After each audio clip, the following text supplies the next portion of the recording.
It is C2. CH2 नाही म्हणणार आपण त्याला, C2 म्हणूयात. C2H6O correct. आणि इट इज ऑल्सो C2H6O. म्हणजे ह्याच्यावरून तुम्हाला समजलं की हे दोघंही एकमेकांचे आयसोमर आहेत, कारण त्यांचा मॉलिक्युलर फॉर्म्युला सेम आहे. आता मला सांगा, what is a functional group? ह्यांचा फंक्शनल ग्रुप काय आहे? पहिल्या कंपाऊंडचा फंक्शनल ग्रुप तुम्हाला फर्स्ट कंपाऊंड दिसतोय. हां, what is the functional group of this first compound?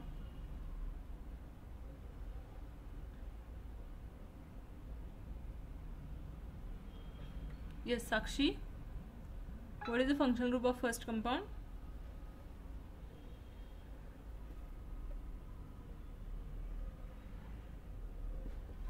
Ether. Yes, very good. It is ether. Correct.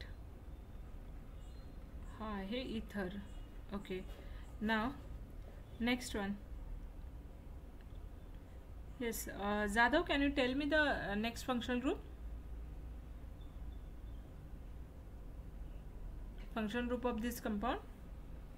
ह्या कंपाउंडचं फंक्शन ग्रुप सांगू शकता का मला? अल्कोहोल. येस, इथर. अल्कोहोल. अल्कोहोल. हा इथर आहे. ROR म्हणजे इथर असतो आणि ज्याला OH अटॅच असतो तो अल्कोहोल असतो.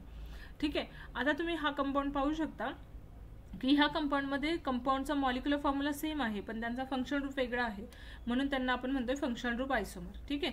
दुसरं एक्झाम्पल घेऊयात एक. For example CH3 C double bond OH and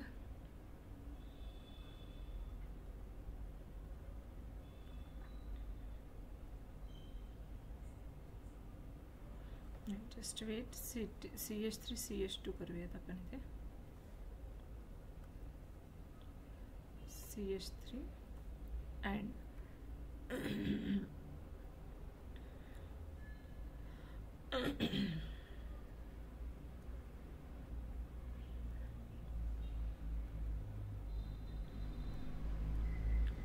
CH3 CH2 C double bond OH.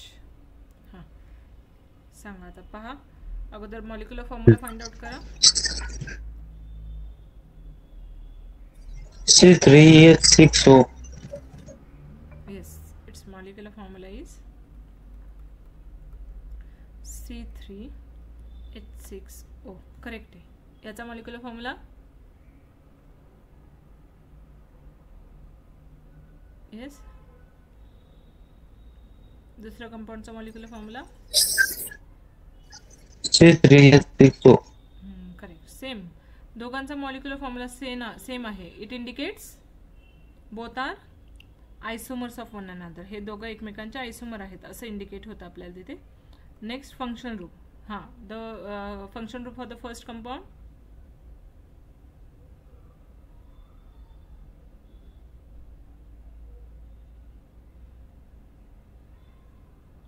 Yes, Siddhi. Can you tell me the functional group of first compound?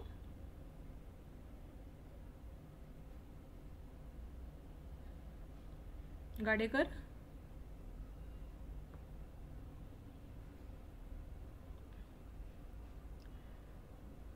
Okay. पहा, ह्याचा function group आहे ketone आणि it's function group is aldehyde. तुमच्या ना नोटबुकमध्ये लिहून ठेवा की you have to learn functional groups. Functional group तुम्हाला लर्न करायचे आहेत सगळे. खूप वेळा आपल्याला पुढे यूज होणार आहे फंक्शन ग्रुपचा. ठीक आहे. तर हा झाला तिसरा टाईप. आता पुढचा टाईप आहे आयसोमेरिझमचा, that is metamerism. The next type of isomerism is metamerism. Fourth type मेटामेरिझम.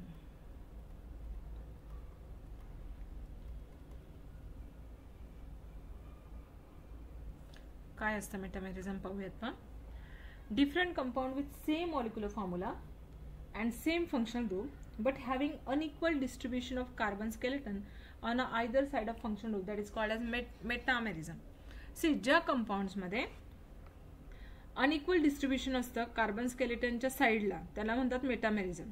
मी ते लिहिते पहा. See, ज्या कंपाउंड्स मध्ये अनइक्वल डिस्ट्रीब्युशन असतं कार्बन स्केलेटनच्या साईडला, त्याला म्हणतात मेटामेरिझम. Metammerism. Metammerism is compound having same molecular formula,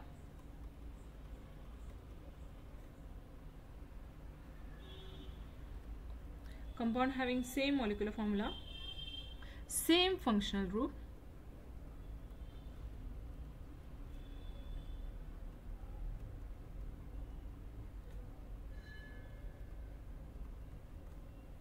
but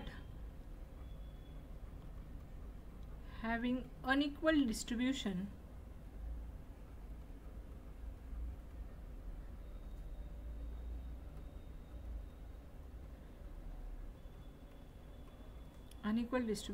of carbon skeleton on either side of function group.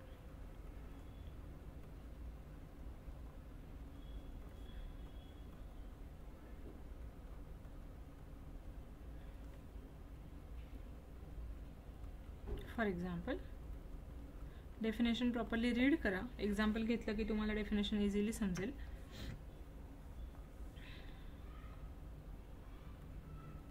CH3 CH2 O CH2 CH3 and the second compound is CH3 CH2 CH2 OCH3. डेफिनेशनला apply करा. पहा ह्या example डेफिनेशनला apply करा. आपल्याला काय सांगितलं होतं, ज्या कंपाऊंडमध्ये सेम मॉलिक्युलर फॉर्म्युला असतो. आता ह्या कंपाऊंडचा मॉलिक्युलर फॉर्म्युला काय येईल आपण कॅल्क्युलेट करूयात. C4 4 कार्बन आहेत, देअरफॉर C4H10O. इथे पण येईल C4H10O. म्हणजे मॉलिक्युलर फॉर्म्युला सेम आहे. मला सांगा फंक्शन ग्रुप सेम आहे का कंपाऊंडचा?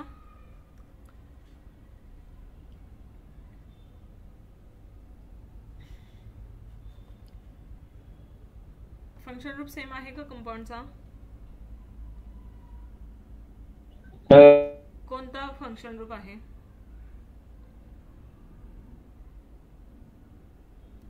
कुठला फंक्शन ग्रुप आहे? बोथ कंपाउंड्स हैव इथर फंक्शन ग्रुप. ROR ज्यावेळेस असतो त्याला इथर फंक्शन ग्रुप म्हणतात. R म्हणजे carbon, carbon oxygen carbon, carbon oxygen carbon, त्याला म्हणतात इथर. फंक्शन ग्रुप सेम आहे. पण जर तुम्ही पाहिलं तुमचा हा जो फंक्शन ग्रुप आहे ह्या फंक्शन ग्रुपच्या साइडला कार्बन स्केलेटनचं डिस्ट्रीब्युशन अनइक्वल आहे. पहा दिस इज ऑक्सिजन कार्बन, ह्या साइडला 2 कार्बन, ह्या साइडला 2 कार्बन आहेत. But if you compare it with another example, this is oxygen, या साइडला 3 कार्बन आहेत, इथे 1 कार्बन आहेत, 1 carbon is only, here 2. So the unequal distribution of carbon skeleton, these both compounds they are called as metamer of one another. ह्या दोन्ही compounds ला आपण म्हणणार की ते एकमेकांचे काय आहेत, मेटामर्स आहेत. मेटामर्स समजतंय? अजून एक एक्झाम्पल घेऊया आपण मेटामेरिझमचं.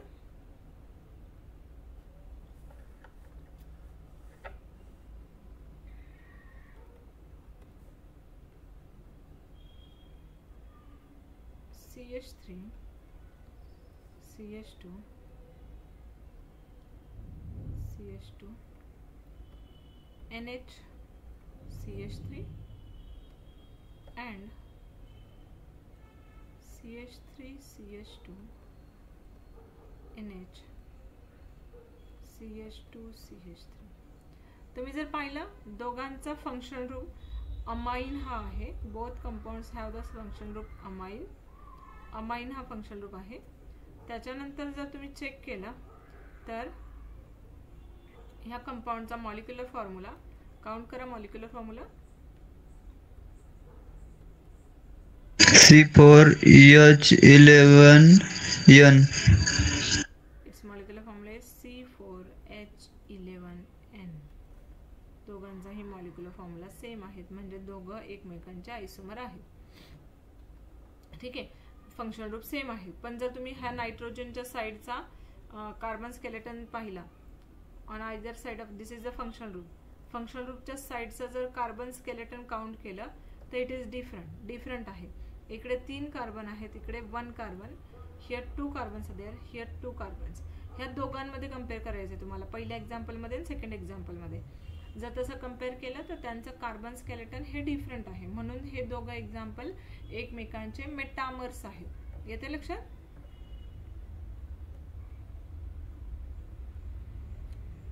Last one is टॉटोमेरिझम.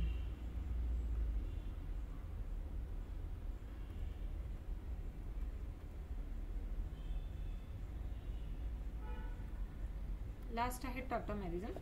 आता पण टॉटोमेरिझम काय असतं? Some compounds exist in a mixture of 2 or more structures, or we can say it is a structural isomer of the chemical compound that radially interconvert, that is called as tautomer. See,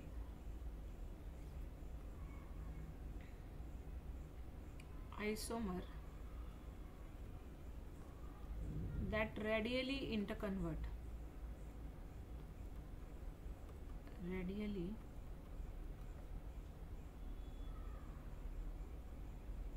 म्हणजे जे आयसोमर एकमेकांमध्ये radially interconversion दाखवत असतील त्यांना म्हणतात tautomers. Okay, मग आता interconversion म्हणजे काय? फॉर एक्झाम्पल,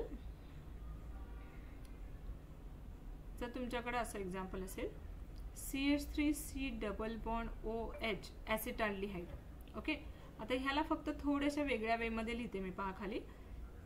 हा जो CH3 आहे ह्याच्यामधला एक हायड्रोजन मी तुम्हाला समजण्यासाठी फक्त इथे खाली घेतलाय, HC डबल बॉन्ड OH. वरचाच कंपाऊंड मी फक्त खाली घेतलाय तुम्हाला समजण्यासाठी, फक्त मी एक हायड्रोजन खाली घेतलाय.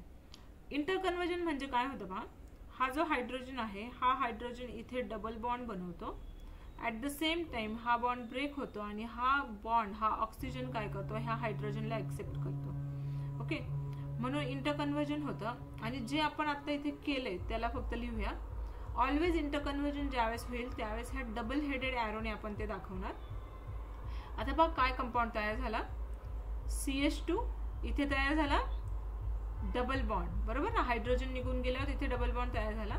हा कार्बन, ह्या कार्बन बसणारा हा हायड्रोजन, इथे डबल बॉन्ड O होता पण एक बॉन्ड ब्रेक झाला, देअरफॉर O, आणि here this oxygen which abstract the hydrogen atom, this hydrogen atom, therefore here formation of this kind of compound. आता हे इंटरकन्वर्जन असंच कंटिन्युअस चालू राहतं. ह्याला म्हणतात, अजून एक एक्झाम्पल घेऊयात पहा. CH3C double bond O, CH3 हा कीटोन आहे. कीटोन देखील इंटरकन्वर्जन दाखवतो. तुम्हाला समजण्यासाठी फक्त ह्या CH3 मधला एक हायड्रोजन मी खाली घेते बा.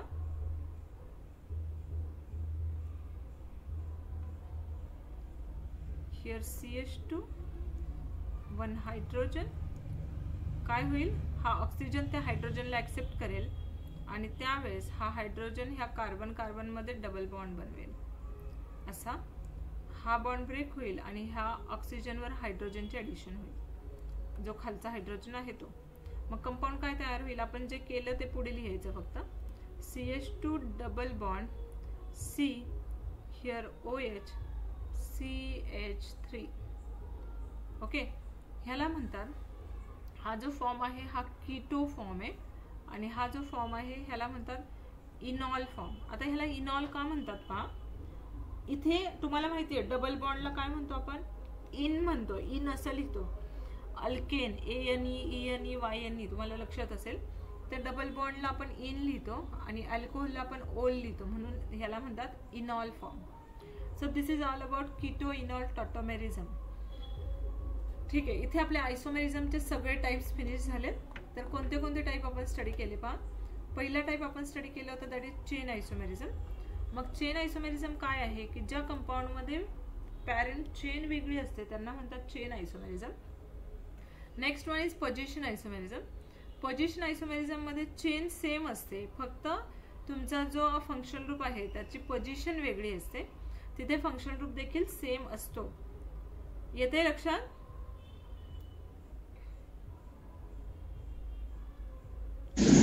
Yes, ma'am. Okay. Now तिसरा ग्रुप आपण तिसरा जो पाहिला होता तो होता functional group isomerism. This is a functional group isomerism. आता इथे काय सेम असतं पहा, मॉलिक्युलर फॉर्म्युला सेम असतो पण इथे फंक्शनल ग्रुपच वेगळा असतो. मॉलिक्युलर फॉर्म्युला सेम आहे बट फंक्शनल ग्रुप डिफरंट आहे, म्हणून त्यांना म्हटलं आपण फंक्शनल ग्रुप आयसोमेरिझम. पुढे जर गेलो आपण तर मेटामेरिझम. मग मेटामेरिझम म्हणजे काय, ज्या कंपाऊंडमध्ये मॉलिक्युलर फॉर्म्युला सेम आहे, फंक्शनल ग्रुप सेम आहे, पण फंक्शनल ग्रुपच्या साईडचा कार्बन स्केलेटन वेगळं आहे, त्याला म्हणतो आपण metamerism. And the last type is हे रॅडियली इंटरकन्वर्ट होतात. आता पहा, टॉटोमेरिझम मोस्टली कोण दाखवतं, ज्यांच्याकडे ह्या टाईपचा कार्बोनिल कंपाऊंड प्रेझेंट असतो किंवा ज्यांच्याकडे डबल बॉन्डेड कंपाऊंड प्रेझेंट असतो, they only shows a tautomerism. Okay, any doubt in this isomerism? Isomerism topic मध्ये काही डाऊट आहे का कुणाला? No ma'am. ओके, ठीक आहे. मग जाऊयात आपण पुढे. See the next topic we are going to see, that is IUPAC nomenclature.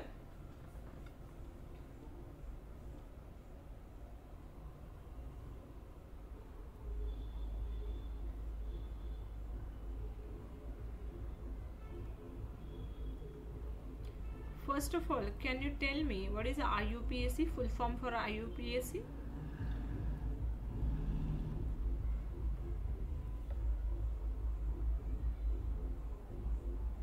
येते कुणाला? IUPAC म्हणजे काय?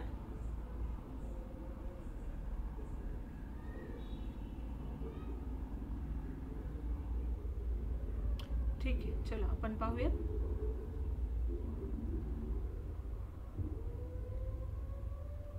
See, firstly we are going to see about a nomenclature. नंतर पाहूया IUPAC nomenclature.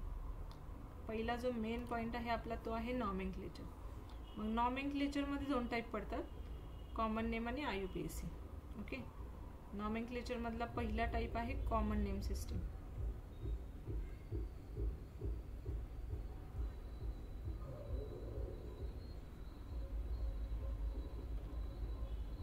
Common name system.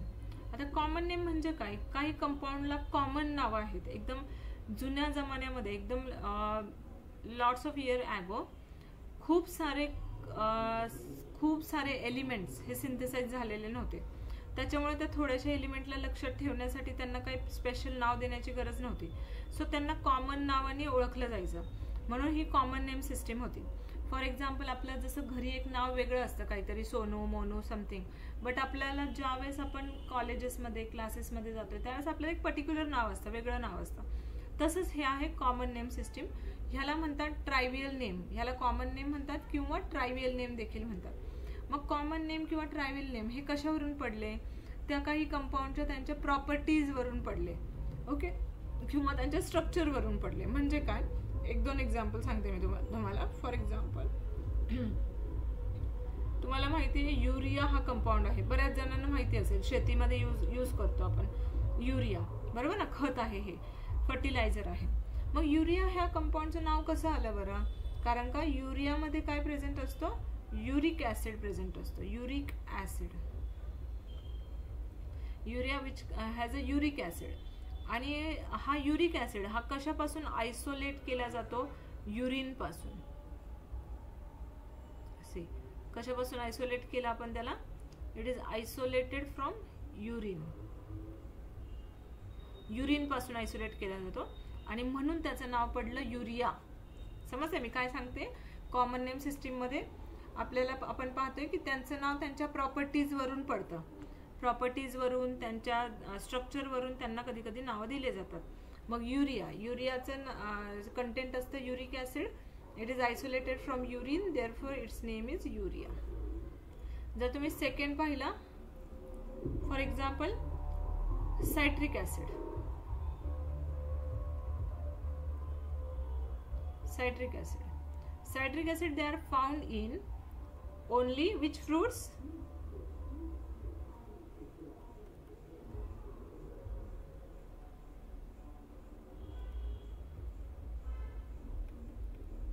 Citrus fruits मध्ये भेटतात ते, म्हणजे जे काही सोर फ्रूट असतात, आंबट फ्रूट्स असतात, लाईक लेमन किंवा ऑरेंज, ह्याच्यामध्ये हे आपल्याला सायट्रिक ऍसिड भेटतं. आणि ते कशामध्ये सिट्रस फ्रुट्समध्ये भेटतं, म्हणून त्याचं नाव पडलं सायट्रिक ॲसिड. असे खूप सारे एक्झाम्पल आहेत की ज्यांचे कॉमन नाव आहेत. फॉर एक्झाम्पल अजून एखादं एक्झाम्पल घेऊयात आपण. For example formic acid.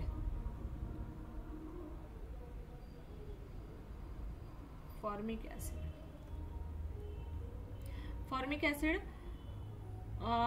Formica हा एक लॅटिन वर्ड आहे.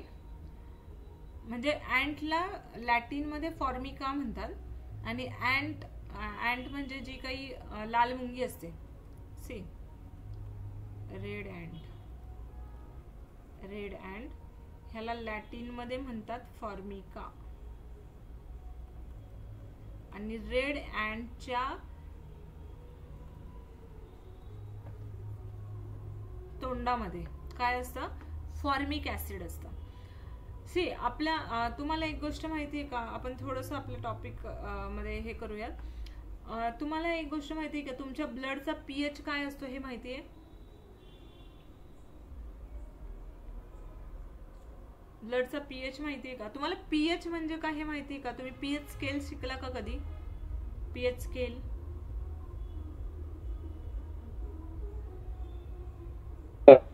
पीएच ने ऍसिडिटी कळते मॅडम. हा बरोबर. तुम्हाला समजतं की 0 ते 7 असेल तर पीएच काय असतो? 7 पर्यंत. हा 7 काय आहे? 7 इज न्यूट्रल. आणि फ्रॉम 7.1 टू 14 बेसिक. बरोबर ना? मग आता पहा, आपल्या ब्लडचा जो पीएच असतो तो एक टेंटेटिव्ह 7.3 च्या आसपास असतो. ओके, 7.3 7.6 म्हणजे आपल्या ब्लडचा पीएच असतो बेसिक. कसा असतो? बेसिक. बेस आहे आपल्या ब्लडचा पीएच. पण ज्यावेळेस आपल्याला लाल मुंगी चावते पहा, त्यावेळेस आपल्याला इरिटेशन होतं. तिथे लाल होतं, खाज येते, है ना, इरिटेशन होतं. मग हे असं का होतं? कारण आपल्या ब्लडमध्ये पीएच असतो, ब्लडचा पीएच असतो बेस, आणि त्याच्यामध्ये ह्या लाल मुंगीच्या तोंडामध्ये जे फॉर्मिक ॲसिड असतं ते मिक्स होतं. बरोबर. आणि म्हणून आपल्याला इरिटेशन होतं किंवा आपल्याला खाज येते आपल्या बॉडीवर. मग ह्याच्यासाठी आपण एक सिंपल उपाय करू शकतो. करून पहा कधी.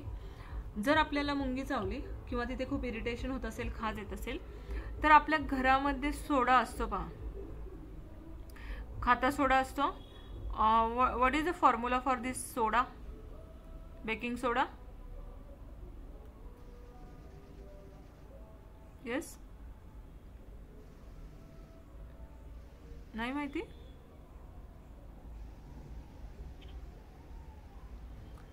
बेकिंग सोडा असतो NaHCO3, that is a baking सोडा.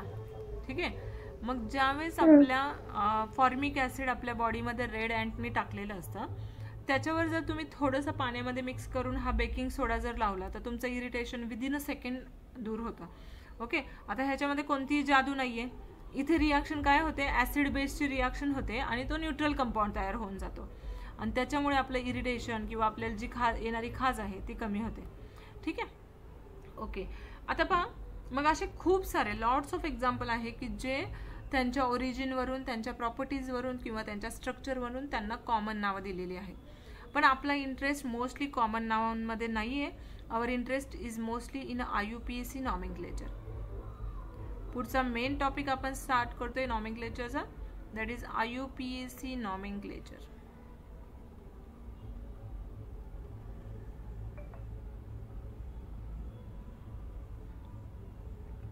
मग फर्स्ट ऑफ ऑल आपण पाहूया IUPAC म्हणजे काय असतं. आपल्याला CET साठी हे कधी विचारतात, long form for the IUPAC. खूप रिलेटेड 4 ऑप्शन असतात, त्यावेळेस तुमचं खूप कन्फ्युजन होतं तिथे. मग IUPAC म्हणजे काय पहा. International union of pure and applied chemistry. International Union of Pure and Applied Chemistry, that is called as IUPAC nomenclature. IUPAC. आता पहा IUPAC मध्ये काही कंपाऊंडमध्ये आपण पहिल्यांदा पाहूया IUPAC nomenclature in a straight chain compound. Straight chain कंपाऊंडच्या IUPAC nomenclature एकदम easy आहेत.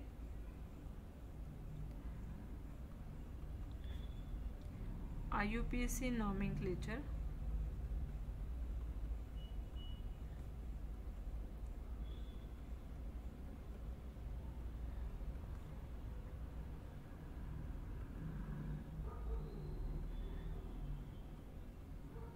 in a straight chain compound. मग स्ट्रेट चेन कंपाऊंड मध्ये IUPAC nomenclature कसे करतात पहा. For example we are going to take a one example. CH3 हा straight chain compound आहे. ह्याच्यामध्ये 2 कार्बन आहेत. 2 कार्बन म्हणजे ethane. So it is written in IUPAC nomenclature like N ethane. Straight chain compound. N म्हणजे काय? Normal chain. N refers as a normal chain. Normal chain म्हणजे straight chain. काय असेल बरं ह्याचं नाव? Yes, what is the name of this compound?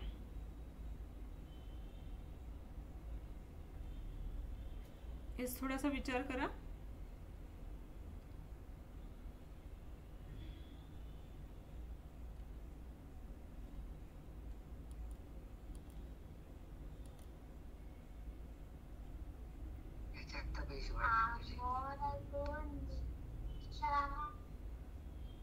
Classmate में वो खा ले तू. इसे सिंगल में बनेगा. इसे सिंगल में बने. चौक है. लो की तो कधी शेके. Can you know homologous series? So try according to homologous series. Open your page in your book homologous series and try according to homologous series. बोल ना काय लावणार काही मम्मी के दिलं तर ट्राय करायचं. अरे वो नेमको ऑनलाइन लिहू याची को ट्राय करून दे सकू 2 मिनिटं. समोर क्लास में लेवती असेल तर बच्चे नहीं दे सकू. चिलो ना तुझे लाइक क्यों एक देखियो तो देख मम्मी बताओ वो ने दवा गुना आवडीला चुकी.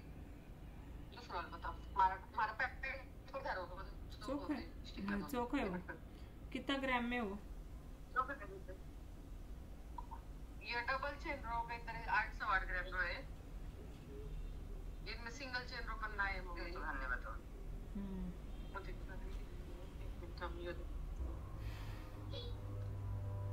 तो देखिए आगे से काळामध्ये नो आहे. जाट तुझे कोई बघो. ओके जमलंय का? Yes Sakshi.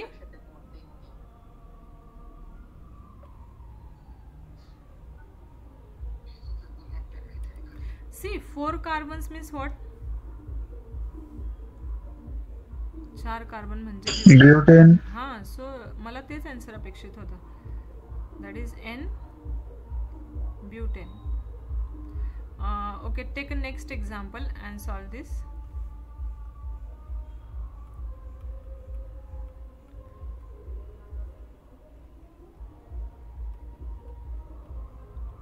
Yes, try to solve this.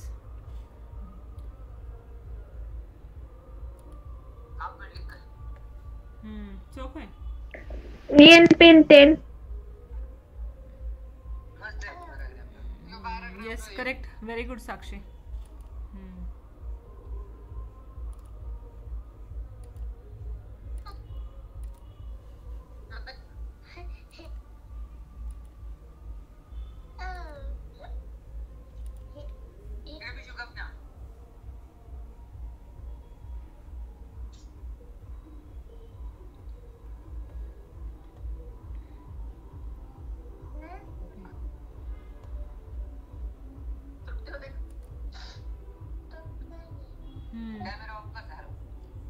चौक है देखियो ना मैं ये देखियो तो बताया ना.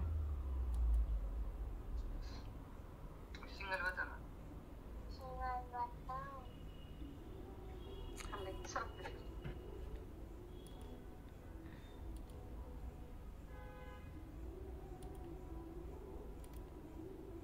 लाइट लगा चार्ज लाइट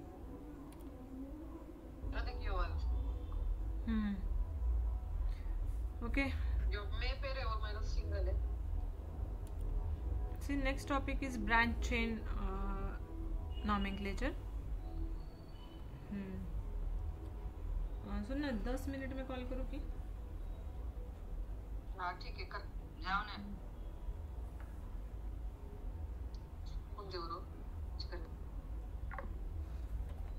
सी आपण आता वरती जे पाहिले ते होते IUPAC nomenclature in straight chain compound. Next आपण पाहतोय IUPAC nomenclature in branch chain compound. IUPAC nomenclature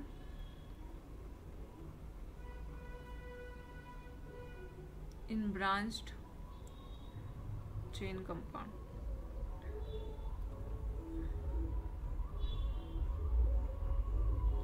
आता तुम्ही जर वरती पाहिलं तर इथे जसं आपण आता लिहिलं N ethane, N butane, N pentane, similarly कोणताही कंपाऊंड येऊ द्या, म्हणजे for example up to decane, म्हणजे ethane, methane, propane, butane, pentane, hexane, heptane, decane, heptane, nonane, octane, nonane, decane, तर तुम्ही त्याला एन ब्युटेन, एन पेंटेन असं लिहिणार आहात. ठीक आहे. आता त्याच्यामध्ये काही खूप जास्त ट्रिक नाहीये किंवा खूप जास्त लॉजिक नाहीये. पुढे आपण गेलो IUPAC nomenclature in branch chain compound. तर इथे आपल्याला पाहायचं आहे की ब्रांचिंग, ज्या कंपाऊंडला ब्रांचिंग होतं, मग ब्रांचिंग मध्ये जो ग्रुप असतो त्या ग्रुपला म्हणतात अल्काइल ग्रुप. ओके. ब्रांचिंग मधला जो ग्रुप आहे त्याला म्हणतो आपण अल्काइल ग्रुप. मग अल्काइल ग्रुप म्हणजे नेमकं काय असतं पहा. For example if CH4 is nothing but a methane, if one hydrogen atom of CH4 which is replaced by any another group, then here is a formation of CH3. मग methane पासून जो एक hydrogen replace केला तर हा काढून टाकला तर हा ग्रुप तयार होतो, त्याला म्हणतात मिथाइल. सिमिलरली फ्रॉम इथेन पासून जर एक हायड्रोजन रिप्लेस केला तर तिथे तयार होईल ethyl and so on. Okay. ह्याच्यासाठी आपल्याला होमोलॉगस सिरीज लर्न करायची आहे. आपल्या बुक मध्ये ती दिलेली आहे. CH2 CH3, एक हायड्रोजन जर रिप्लेस केला आपण terminal hydrogen, so we get this kind of propyl group. बरोबर. हे असे कंपाऊंड्स असतात. आता ब्रांच चेन मध्ये हे स्ट्रेट चेनचे कंपाऊंड झाले, methyl, ethyl, propyl, butyl, pentyl, hexyl, heptyl असे. बरोबर. आता ब्रांच चेन मध्ये काही डिफाइंड म्हणजे काही पर्टिक्युलर 4 ग्रुप असे आहेत की जे ब्रांचिंग मध्ये येतात, की जे आपल्याला लक्षात ठेवायचे. मग कोणते कोणते असतात ते पहा. फॉर एक्झाम्पल हा जो प्रोपाइल ग्रुप आहे CH3 CH3, ह्याच्यामध्ये जर इथे सबस्टिट्यूशन असेल दुसऱ्या एखाद्या ग्रुपची तर ह्या ग्रुपला स्पेसिफिकली म्हणतो आपण आयसोप्रोपिल ग्रुप. ओके. पुढचा पाहूया आपण CH3 CH CH2 CH3 आणि जर इथे सबस्टिट्यूशन असेल तर ह्या ग्रुपला म्हणतात आयसोब्युटाइल ग्रुप. आता तुम्ही पहा तुमच्या कंपाऊंड मध्ये टोटल कार्बन आहेत 4, सेकंड पोझिशनला मिथाइल ग्रुप आहे, so it is called as isobutyl group. Next CH3 CH CH2 CH3, इथे जर सबस्टिट्यूशन असेल तर हा कार्बन सेकंडरी कार्बन आहे. आपण मागे प्रायमरी, सेकंडरी, टर्शरी, क्वाटर्नरी शिकलो होतो. सेकंडरी म्हणजे काय, ज्यावेळेस कार्बन ॲटम 2 कार्बन अटॅच असतो त्याला सेकंडरी म्हणतात. मग ह्या कार्बनला जर सबस्टिट्यूशन असेल तर ह्याला म्हणतात secondary butyl group. Secondary butyl group. हे आत्ताशी आपण फक्त बेसिक पाहतोय. ओके. आपल्याला अजून नॉमेनक्लेचर करायचे आहेत. नॉमेनक्लेचरसाठी लागणारं बेसिक आपण शिकतोय आता. And the last group is CH3C CH3 CH3. This is tertiary. हा कार्बन मिडल कार्बन कसा आहे, टर्शरी कार्बन आहे, कारण त्या कार्बनला 3 कार्बन अटॅच आहेत, म्हणून ह्याला म्हणतात टर्शरी ब्युटाइल ग्रुप. ओके. तर हे ग्रुप्स आपल्याला लक्षात ठेवायचे, ह्याच्यावरून आपण नॉमेनक्लेचर करणार आहोत. आता पहा आपण एक्झाम्पल्स घेऊयात आता नॉमेनक्लेचर साठीचे.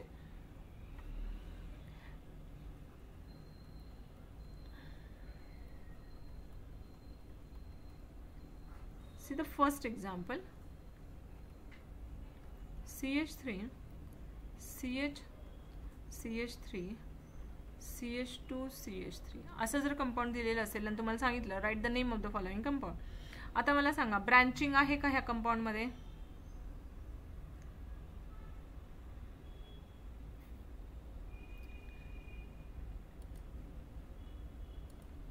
सी ब्रँचिंग म्हणजे ही फुटलेली फांदी. स्ट्रेट चेन तुम्हाला माहिती आहे, आपण मागे पाहिलं होतं. स्ट्रेट चेन म्हणजे हे जे सरळ सरळ कंपाऊंड असतात त्यांना स्ट्रेट चेन म्हणतोय. पण ज्यावेळेस स्ट्रेट चेन मध्ये असं ब्रांच झालेली असेल, एखादी फांदी फुटलेली, त्याला ब्रांचिंग म्हणतात. मग हा जो CH3 ग्रुप आहे याचं नाव काय आहे? इथे पहा बरोबरती, हा इथे आहे पहा. What is the name of this CH3 group? It is called as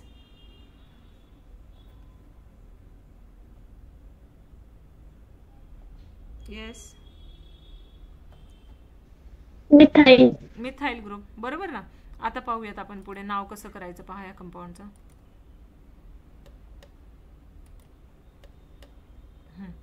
आता नंबरिंग, पहिल्यांदा नॉमेनक्लेचर करताना कधी पण लॉंगेस्ट चेन सिलेक्ट करायची. मग लॉंगेस्ट चेन कोणती आपली? 1 2 3 4 कार्बनची चेन आहे. मग आपण नंबरिंग करूया. नंबरिंग कोणत्या साईडने करायचं? ज्या साईडने तुमचा सबस्टिट्यूएंट किंवा फंक्शनल ग्रुप जवळ येतो त्या साईडने. आता मी इकडून जर नंबरिंग करायला गेले तर 1 आणि 2 वर माझा मिथाइल ग्रुप येईल. पण इकडून जर नंबरिंग करायला गेलो आपण तर 1 2 3 वर मिथाइल ग्रुप येईल. So the best way of numbering is from this side. Okay, ज्या साइडने आपला सबस्टिट्यूएंट जवळ येतोय. So we are going to number this 1 2 3 4. आता सेकंड पोझिशनवर तुमचा मिथाइल बसलेला आहे. So we can write here 2 methyl. What is parent?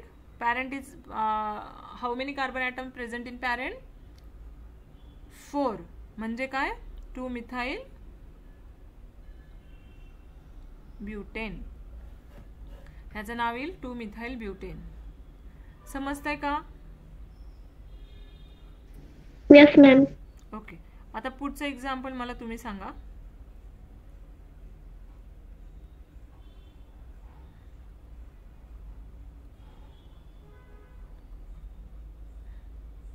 Yes, try to solve this.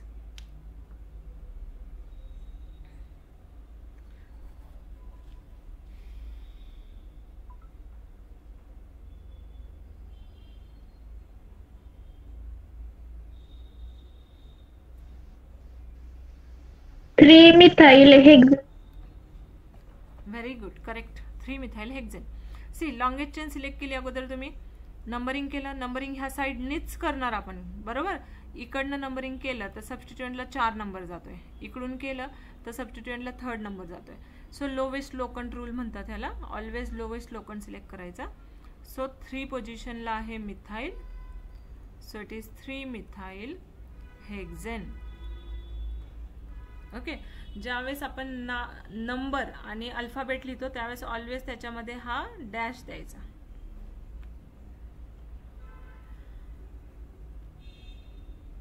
C the next example.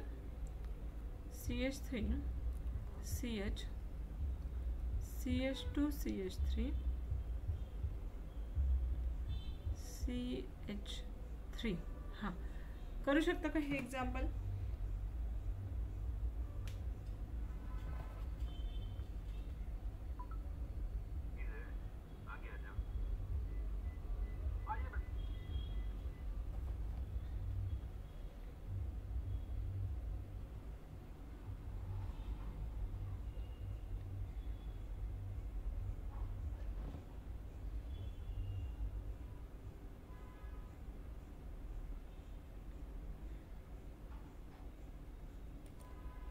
हे पहा, लॉंगेस्ट चेन सिलेक्ट करायची.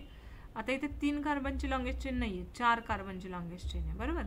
मग ती कोणती? ही 1 2, हा 3 आणि हा 4. मग सेकंड पोझिशनवर आहे इथे मिथाइल, म्हणून ह्याचं नाव येईल 2 मिथाइल ब्युटेन. ज्यावेळेस असं स्ट्रक्चर दिलेलं असतं त्यावेळेस तुम्ही थोडं कन्फ्युजन करून चुकवता नाव, बरोबर. तर हा आहे 2 मिथाइल ब्युटेन. ठीक आहे. आता नॉमेनक्लेचर मधला अजून बराच पार्ट आपला बाकी आहे. आपण जस्ट बेसिक घेतलं, आपण छोटे छोटे नॉमेनक्लेचर्स घेतले.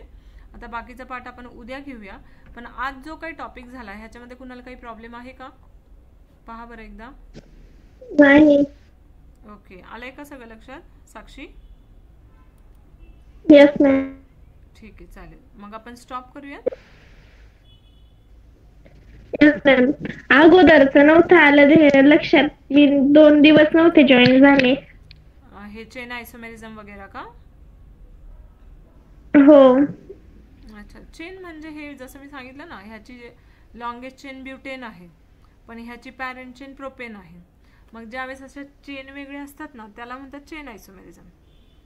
आणि ज्यावेळेस पॅरेंट चेन, खालच्या एक्झाम्पलमध्ये जर पाहिलं तर पॅरेंट चेन सेम आहेत पहा, पेंटान पेंटान, पण ह्या फंक्शनल ग्रुपचं पोझिशन वेगळी आहे. इथे सेकंड पोझिशनवर बसलाय तो, इथे थर्ड पोझिशनवर, म्हणून त्याला म्हटलं आपण पोझिशन आयसोमेरिझम. आणि हे तर आज झालं आपलं फंक्शनल ग्रुप. जिथे फंक्शनल ग्रुपच वेगळा असतो त्याला फंक्शनल ग्रुप आयसोमेरिझम म्हणतात. मेटामेरिझम म्हणजे ज्या कार्बन स्केलेटन वेगळं असतं फंक्शनल ग्रुपच्या साईडला, त्याला मेटामेरिझम म्हणतो आपण. आणि टॉटोमेरिझम म्हणजे interconversion of hydrogen atom from one atom to another atom. Hydrogen atom ह्या कार्बनवरून ह्या ऑक्सिजनवर इंटरकन्व्हर्ट होतो, त्यावेळेस किटोइनॉल फॉर्म देतो, त्याला म्हणतात किटोइनॉल टॉटोमेरिझम. आले लक्षात? हो मॅम. ओके, ठीक आहे. So we stop here. Thank you, bye.